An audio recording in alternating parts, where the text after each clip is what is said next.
예, 오늘 인덱스 30은 좋은 주식연구소 연세대학교 국제대학원의 이남우 교수님 모셨습니다. 안녕하십니까? 네, 안녕하세요. 아침에 뉴스를 딱 보다가 네. 교수님이 떠올랐어요. 아, 그래요?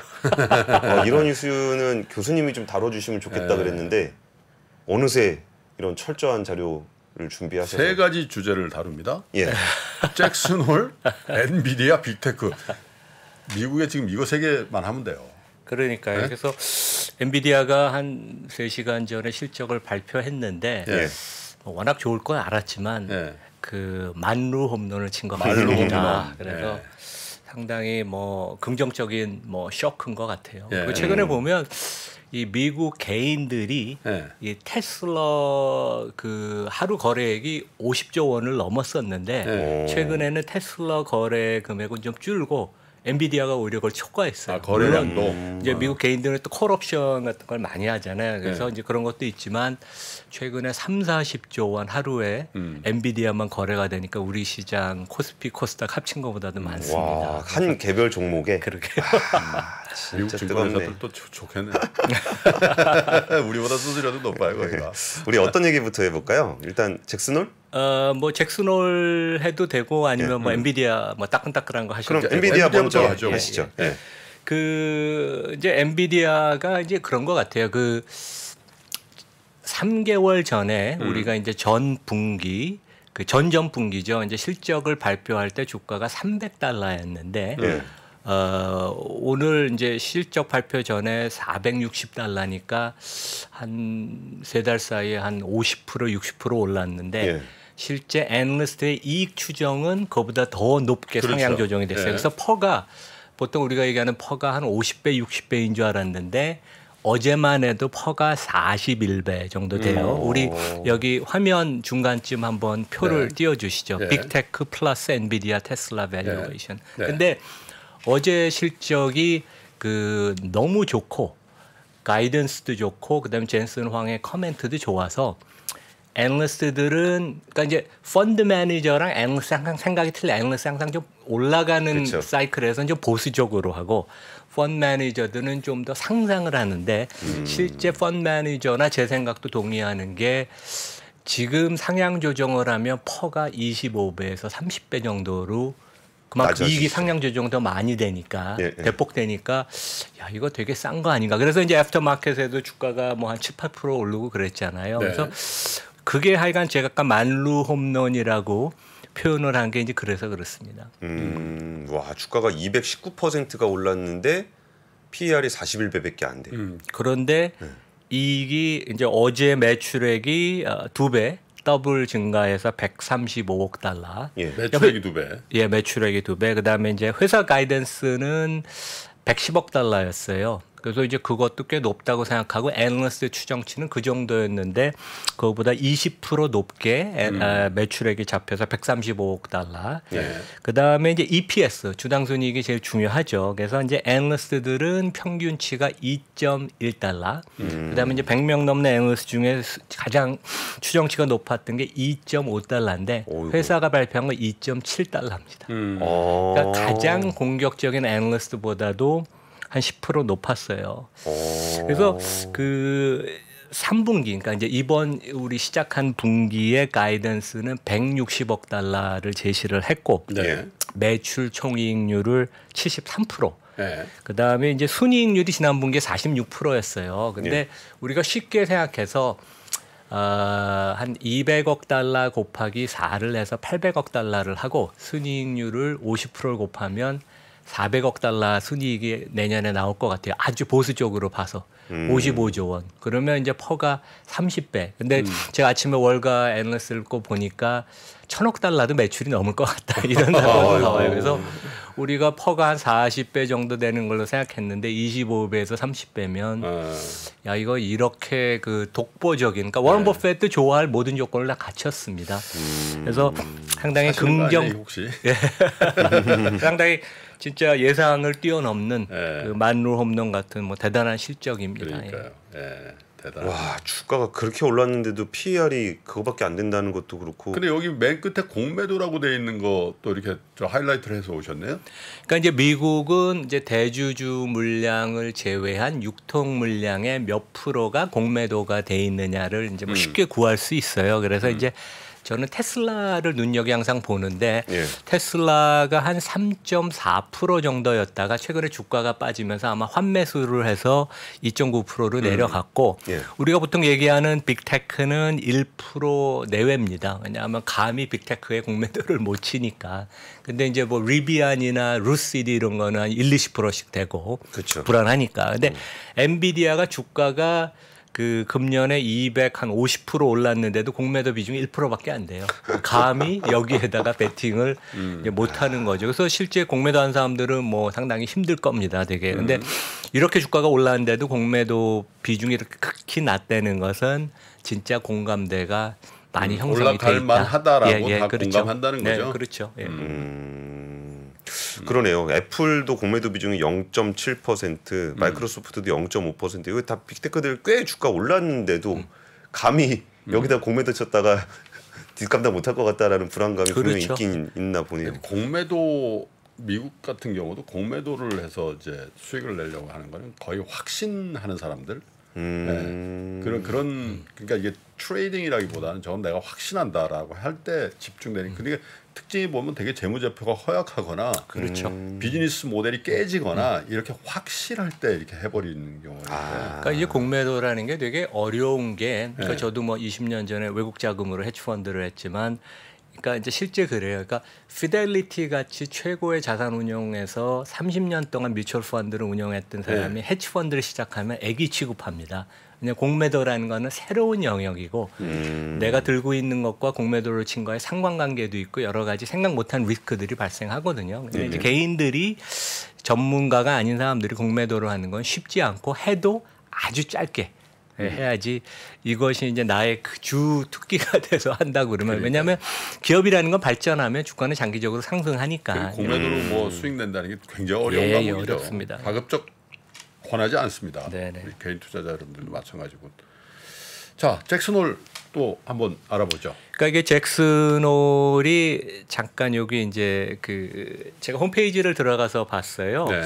근데 이제 이게 그 영어로 표현하면 그 중앙은행 그 관계자와 예. 경제학자 그다음에 이제 유관기관 뭐 큰 은행의 CEO들 오니까 이 사람들한테는 약간 옵사이트 같아요. 그러니까 한국으로 치면 이제 평창이나 뭐 그 서귀포, 용평 같은데 이제 제주도. 모여서 머리 네. 좀 식히고 공기도 네. 좋고 경치도 좋은데 모여서 좀 얘기를 하자. 근데 교수님도 가보셨어요? 저는 여긴 못 가봤는데 네. 이제 여기 그 잭슨 홀이 보니까 홀이라는 표현이 이게 네. 약간 그 분지? 같은 네. 이름이어서 네. 이제 산으로 이렇게 둘러싸여. 네, 그래서 이제 뭐 약간 계곡이라는 그런 의미고 네. 이거 되게 고급 스키 휴양지죠. 그래서 미국 사람들이 보통 콜로라도에 스키 많이 타러 네. 갔는데 그 바로 밑에 로키 산맥에 네. 이제 줄기가 연결되는 와이오밍에 와이오밍이죠. 있는데 여기 그 우리가 이제 파월 의장의 코멘트에 집중을 하지만 실제 심포지움의 제목은 글로벌 경제의 구조적 변화.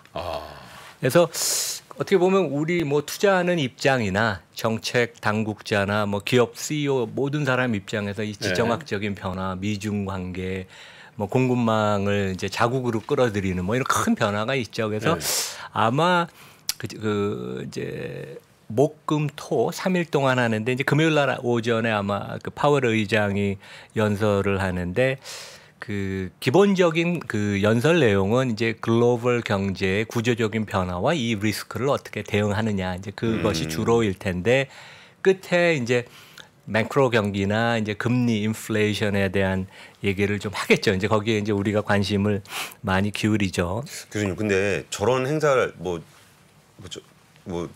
교수님도 중앙은행 총재를 해보진 않으셨겠지만 저런 행사 가면은 발제 주제가 있잖아요. 발제 주제가 꼭 현안은 아니란 말이죠. 그렇죠. 이게 어떻게 보면 그 최근에 코로나 이후로 매크로가 이슈가 돼서 이게 잭슨홀 얘기를 우리가 하지 옛날에는 이게 뭐 그 저 그냥 저 사람들 편안하게 좀 쉬러간다고 그런 거죠. 근데 그럴 때 분명히 자기가 뭐라고 얘기하면은 이거 자기가 주제에 따라서 얘기한 건데 시장에선 분명히 이제 시장 멋대로 또 해석을 할 거 아니에요. 그러면 이런 큰 자리에서 그 교수님 얘기를 발표할 일이 있다. 그러면 야 이거 내 얘기를 이렇게 해석할 건데 그럼 이거를 염두에 두고 할 것이냐? 아니면 주제를 염두에 두고 할 것이냐? 그런 거는 좀 어떻게 봐야 돼요? 뭐 둘 다 같이 혼용을 하겠죠. 그리고 많은 경제학자들이 또 발표를 합니다. 그래서 이제 작은 세미나들이 있으니까 이제 그런 것은 이제 시장에서는 별로 관심은 안 갖는데 뭐 연준 관계자나 이제 이코노미스트들은 이제 그런 거에 관심을 많겠죠. 그래서 이제 가장 큰 토픽은 다음 페이지 이제 보시면 higher for longer.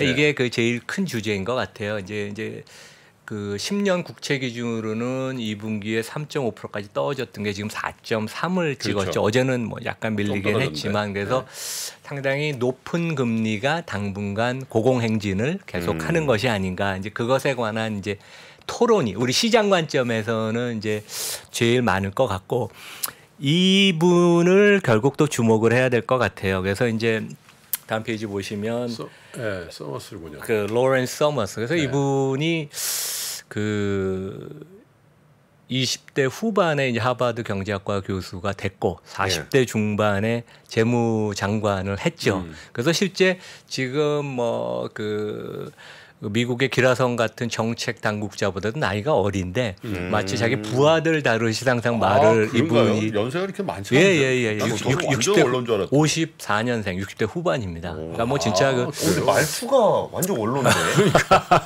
포스가 되게 있죠. 총장도 하시고 그래가지고. 근데 이제 이분이 얘기하면 이제 귀를 많이 기울이는데 며칠 전에 이제 블룸버그에서 이런 얘기를 했어요. 지금 이제 내가 그동안 얘기했던 것처럼 미국 장기 국채 금리가 너무 낮았는데 이제 정상화되는 과정이고 더 올라가야 된다. 그리고 이제 세상이 바뀌었기 때문에 우리 앞으로 10년 동안 미국 국채 10년물 금리는 한 4.7%가 좀 정상이 아닌가 이런 얘기를 던져서 이게 어떻게 보면 제 생각에는 디베이트 토론에 이 얘기가 많이 나올 것 같아요. 기자들도 이 질문을 많이 던질 거고. 그래서 이제 이분이 왜 4.75%를 얘기했냐면 사진 좀 띄워주시면 이제 그 금리라는 건 세 가지로 구성이 된다. 인플레이션 기대치 이게 뭐 암만 좀 이렇게 좀 낮게 잡아도 2.5%는 최소한 앞으로 되지 않겠냐. 뭐 저도 여기는 또 공감합니다. 그리고 실질 금리가 1.5에서 2% 정도 되고 그다음에 텀 프리미엄이라고 장기니까 단기보다는 좀 더 그거에 대한 프리미엄 주는 게 0.75에서 1. 그러면 다 더하면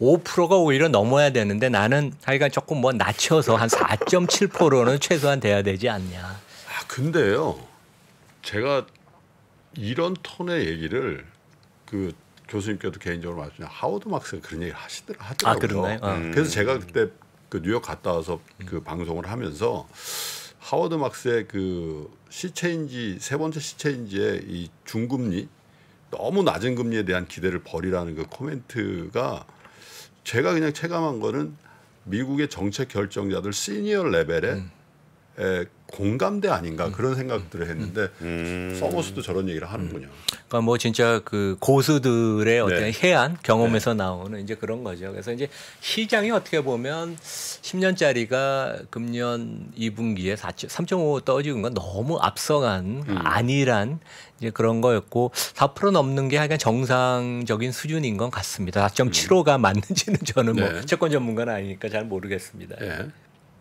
근데 사실 이 구성이 예전에도 금리 목표는 2%였잖아요.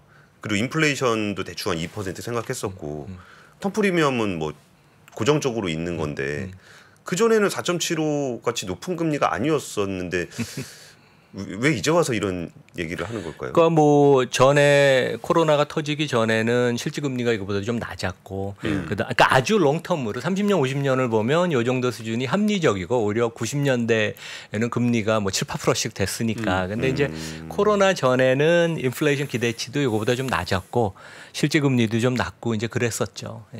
그 미국의 정책 물가 목표 그 2%라는 거. 그거에 대한 디베이트가 있을 가능성은 어떻게 보세요? 3% 그러니까, 그게 뭐 황금률이냐? 네, 그렇죠. 있는 것 같은데. 그러니까 실제 작년 하반기부터 뭐 이코노미스트나 이런 이제 조금 이제 깊이가 있는 그 언론에서는 2% 목표에 연준이 집착하면 안 된다. 그러니까 그 목표 자체를 버리고 뭐 높여야 된다는 얘기도 있고 그게 과연 의미가 있는가? 이제 그런 아마 토론들이 뭐 다 모든 세미나가 공개는 아닐 것 같은데 경제학자들 그다음에 중앙은행 당국자들 사이에 이제 그런 토론들이 이루어질 겁니다. 왜냐하면 뭐 미국에서 오지만 영국에서도 오고 그 ECB 라가르드도 오고 뭐 일본 총리도 간다 그러니까 그래서 뭐 그런 토론이 좀 이루어지겠죠. 예.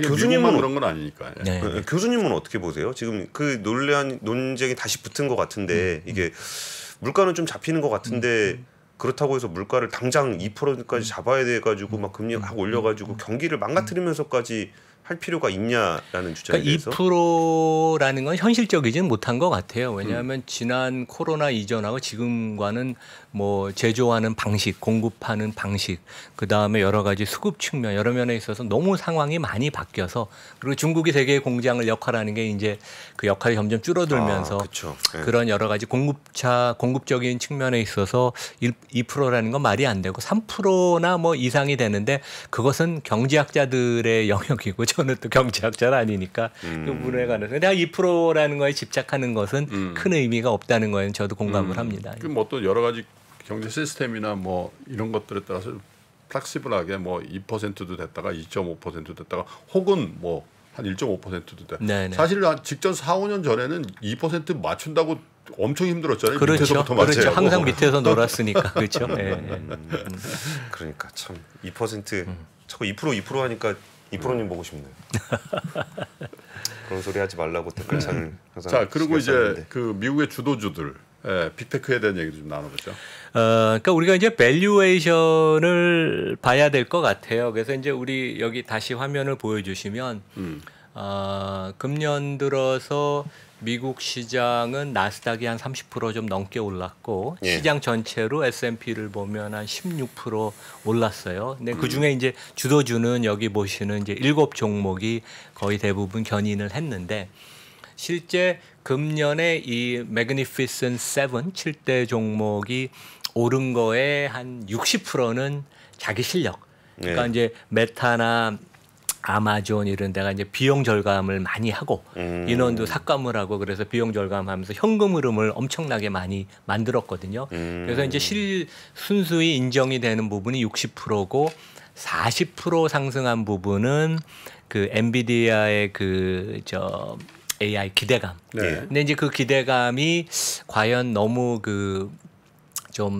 너무 낙관적인 거 아닌가 이제 그런 조금 걱정의 목소리도 있었는데 이제 오늘 발표된 실적을 보면 이것은 실체가 있다. 그리고 이제 이런 얘기를 했어요. 그 젠슨 황이 제가 아까 만루업론을 쳤다는 게 실적 가이던스뿐만 아니라 그런 질문을 했어요. 그러니까 Bank of America 애널리스트인가 그러니까 실제 그 엔비디아의 고객인 하이퍼스케일러들이 있죠. AWS, 구글, 예, 마이크로소프트 아니면 컨슈머 인터넷 하는 메타들의 설비 투자 계획을 보면 마이크로소프트 빼놓고는 설비 투자 계획을 보수적으로 하거나 오히려 낮췄거든요. 그러면 고객사들은 투자를 좀 효율적으로 한다는데 어떻게 당신의 비즈니스는 좋냐. 근데 젠슨 황이 이런 얘기를 했어요. 그래서 전 세계의 데이터 센터가 투자된 게 한 1조 달러쯤 되는데 예.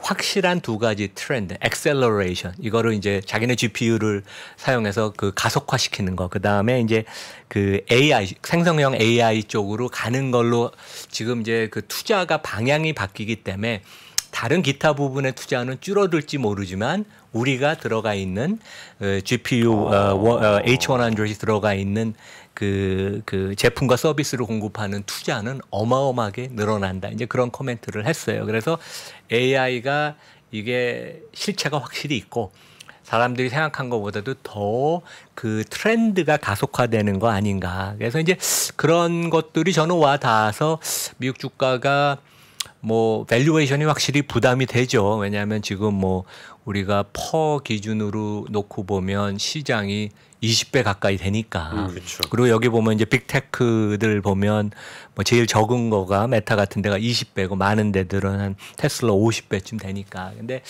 모든 회사가 여기 AI에 직간접적으로 수혜를 입는 건 아니지만 하여간 2분기 실적은 기업이 딜리버해서 실체가 있었고 AI에 대한 기대감도 어느 정도 확신을 다시 젠슨 황이 줬기 때문에 미국 주가가 뭐 조정을 지금 받는 국면은 어느 정도 지속될지 모르지만 예. 뭐 이익 실현 같은 거죠. 근데 이게 뭐 큰 주가가 여기서부터 추가로 뭐 10% 이상 하락하고 그런 국면은 절대로 안 올 것으로 저는 보고 있습니다. 네.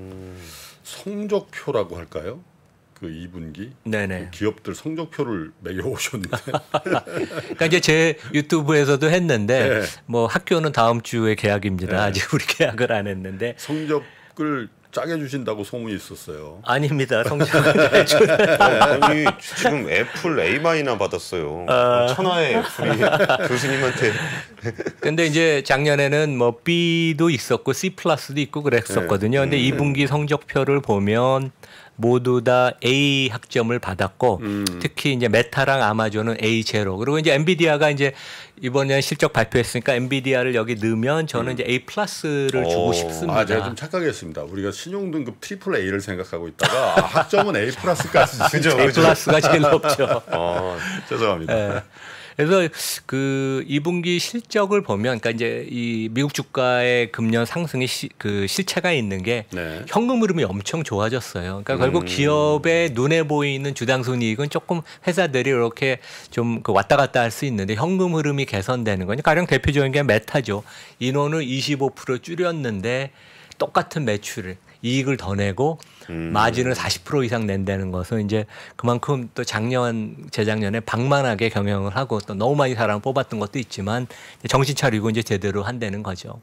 그리고 회사들이 자사주 매수를 여전히 많이 하고 그다음에 이제 엔비디아도 보면 이렇게 고성장하는 기업인데 그러니까 자사주 매입해요. 주가 상승을 통해서 주주한테도 돌려주지만 그 지난 분기 이익 65억 달러에 55%를 주주 환원을 했어요. 거의 대부분을. 55%. 그러니까 이 자사주 매입을 했다는 걸 뭐냐면 이사회가 보기에 여전히 우리 회사 주가는 저평가돼 있다. 싸다. 그 시그널이거든요. 왜냐하면 이사회가 결국 최종 승인을 하니까. 그리고 250억 달러의 추가 자사주 매입 프로그램을 발표를 했어요. 그러니까 이런 것들이 상당히 긍정적인 시그널이에요. 왜냐하면 젠슨 황이나 이사회가 보기에 우리보다 여기는 더 많은 정보를 갖고 있잖아요. 예. 그냥 수주 같은 것도 이제 뭐 공식적으로 밝히지 않지만 얘네들은 다 아니까 그러면 이게 뭔가 더 강력한 시그널을 하는 게 아닌가 이제 그런 느낌을 제가 받았습니다. 야, 진짜 그래서 기술주라 그러면은 보통은 이제 미래 성장성에 대한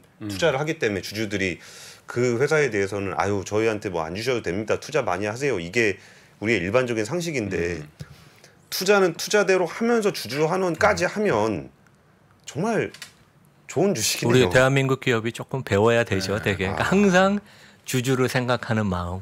그리고 그만큼 이제 자신감이 있으니까 미래에 앞으로 돈을 많이 벌 자신이 있으니까 이제 애플도 10년 이상 자사주 매입 소각을 계속 해온 게 예. 그리고 현금 밸런스를 계속 그 가급적 적게 갖고 가요. 왜냐하면 현금을 너무 많이 갖고 가면 자본 효율성이 떨어지니까 그건 이제 미래의 자신감의 표현이거든요. 근데 엔비디아도 또 그런 걸 또 확실한 모습을 이번에 또 보여주더라고요. 물론 이제 이남우 교수님의 성적표 아마존 메타가 나머지 애플, 알파벳, 마이크로소프트, 테슬라보다 한 노치 높은데 이건 2분기의 성적표예요. 그죠? 2분기의 성적표죠. 그러니까 예. 회사를 그렇게 평가한다는 게 아니라 지난 2분기 3달 동안의 성적표를 딱 줘보니까 아마존 메타가 올라왔다. 이런 말씀이신 것 같고. 그리고 아까 설명 주시기로는 비용 절감을 해서 사람 많이 잘랐는데 이익은 꾸준히 늘어나더라. 그러니까 오히려 좀 개선된 효과에 대해서도 좀 높게 평가. 그렇죠. 이제 그게 결국 현금 흐름의 개선으로 나타났고 실제 일회성 비용들이 2분기에도 많이 반영됐는데 이제 그게 없어지면 네. 뭐 금년 하반기 내년에도 이익이 상당히 그 선순환을 보일 것을 이제 시장이 짐작할 수 있었죠. 예. 예. 성적은 주셨는데 비싸지 않냐? 이거는 어떤 기준으로 좀 보면 그러니까 이제 좋을까요? 밸류에이션은 좀 부담이 갑니다. 이제 다음 페이지를 보면 이제 저도 두세 번 한번 얘기를 했는데 요 톱 7 종목의 퍼가 한 달 전만 해도 퍼가 32배였어요, 평균.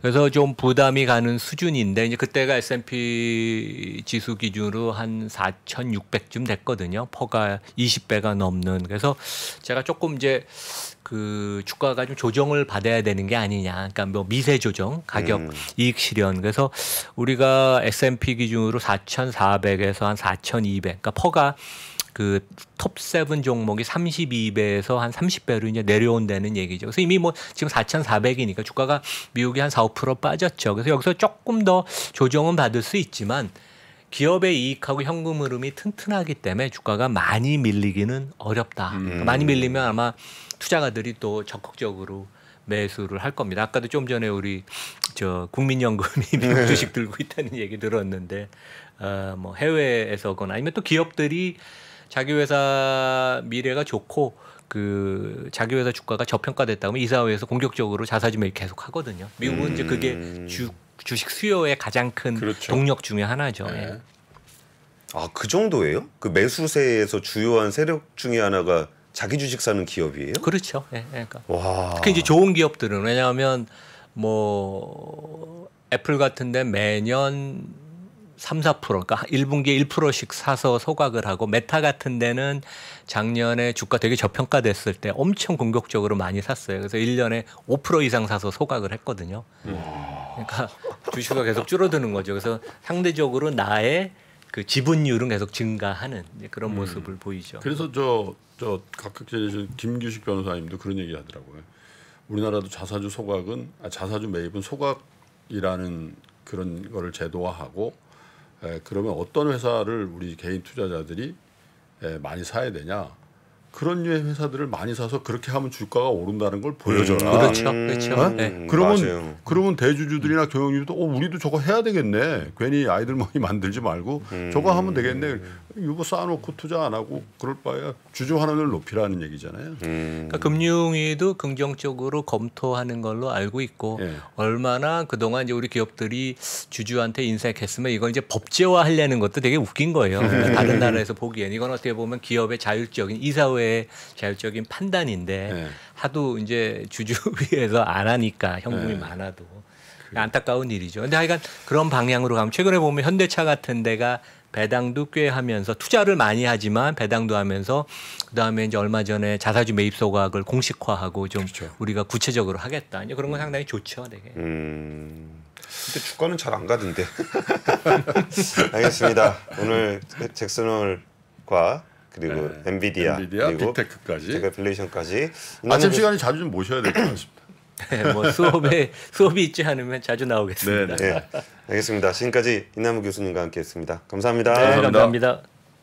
외환위기 오는 거 아니에요? 금융위기 오는 거 아니에요? 이런 질문들을 좀 굉장히 많이 받았었습니다. 탐욕이 되게 강했을 때 위험자산으로서의 극단적인 쏠림이 나타나고 공포감이 극에 달했을 때 안전자산으로서의 극단적인 쏠림이 나타나거든요. 과거의 일이 미래에 똑같이 일어난다 이건 아니지만 그때 당시에 위기 상황에서는 어떤 공통점들이 있었는지를 보면서 우리가 대비를 하는 방법도 고민해 볼 수 있고요. 과거를 제대로 이해하는 순간 위기의 실체가 드러납니다. 오건영의 현실 경제 이야기를 서점에서 만나보세요.